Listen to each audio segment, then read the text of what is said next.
Jadi apa artinya hanya berganti baju? Lebih baik kasih adik-adik kita yang punya peluang lebih, punya kesempatan lebih ke depannya. Kan udah punya pengalaman sampai di titik kabupaten loh ya. Menjadi ketua JG Bagus Kabupaten Gianyar. Kan lu pernah itu. Terus kok jadi Karang Tarunanya di desa gitu.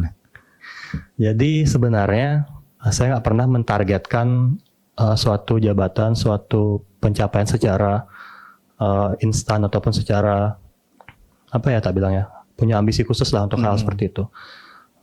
Saya memang termasuk jadi ketua umum JG Bagus Gianyar memang tidak ada target, tapi mungkin memang jalannya seperti itu, ya udah saya jalani dengan maksimal. Karena saya berpikir sederhana, saya pada saat menjadi ketua organisasi di Kabupaten Gianyar sudah mendapatkan banyak relasi, sudah banyak punya kenalan orang-orang baik yang bersinergi, berkolaborasi. Misal pun saya ambil salah satu ataupun dipercaya menjadi ketua organisasi pemuda di skup kabupaten kembali, ya akan ketemu orang yang sama. Dan regenerasi organisasi nggak akan jalan. Lebih ke sana. Jadi apa artinya hanya berganti baju? Lebih baik kasih adik-adik kita yang punya peluang lebih, punya kesempatan lebih ke depannya.